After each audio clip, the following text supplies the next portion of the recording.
Jordanne, I've seen lots of changes in her, obviously, from a really bubbly little girl to what she became in the middle and what she is now. When I was a child, I was often quite an extrovert. I was very bold and ballsy, and I was the child who liked to boss people about. She loved filming her friends and always putting on plays and making up stories and dressing up. Always wanted to be the centre of attention.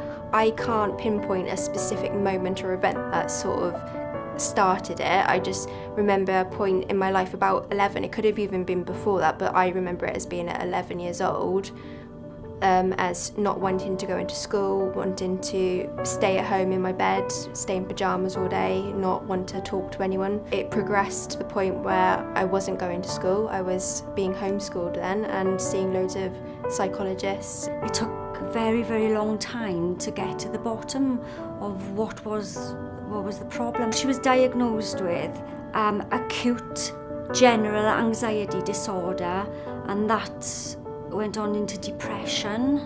With anxiety, it's a bit like, I can't explain, it's your heart's constantly beating, you get sweaty, you feel like you can go off any second. It is more irrational, you don't necessarily have a reason behind it. The depression side is something that affects me probably more than the anxiety. It's very much of almost like losing the will to do something, or even as far as to say losing the will to live, because you just feel numb and you don't want to meet people, you don't want to do anything that you would previously enjoy. You just lose a complete feeling of, it's just basically numb. That's all I can describe it as. When she's actually having an anxiety attack, she can't even speak. I will often lose my function to walk, and I often curl up in a ball in a complete mess. My breathing is very rushed, and I find it difficult to think, if that's even possible. I've actually come home from work because I've had a phone call from her, and I've actually found her in her own vomit, curled up in it. One of the things I used to do, I used to have a really bad panic attack, and I would take myself off into a situation which is completely unsafe. You need to be around people. I would lock myself in the bathroom, knowing that it's unsafe to do. And this one instance, when I was at my grandparents', I was panicking. I got into such a state that I locked myself in the bathroom. I decided I'm going to climb out that window, and I climbed out the window and hid behind a car. At worst, she's actually, there's this fight or flight thing, and she's actually flown and we can't find her. My husband has had to knock down the bathroom door to get in at her, and she'd be in a ball in the corner. How does it make you feel when you see her like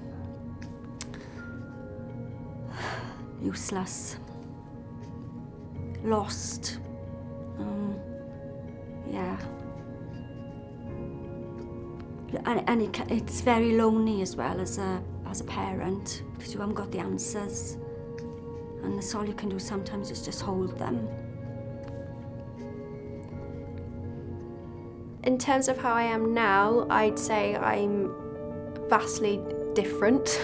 I think I'm more like I was when I was a child. I've definitely gained in confidence. That little vivacious girl that was there, she's still in there. I'm beginning to see the light and that girl coming out again. The last 2-3 years, most of the days I live now are pretty much no anxiety days or no panic days. Going back to college has helped me so much, and I'm joining clubs and volunteering, which I thought would have been impossible even a year ago. It hasn't been easy sailing, but she's kept on and kept on, trying and trying. I wouldn't ever say that I'm never going to have mental health, I'm never going to have anxiety. I've realised that it's a part of me, and I'm okay with that, because I feel like by having it, I'm able to say to people who are in similar situations, you know, look, you're not alone.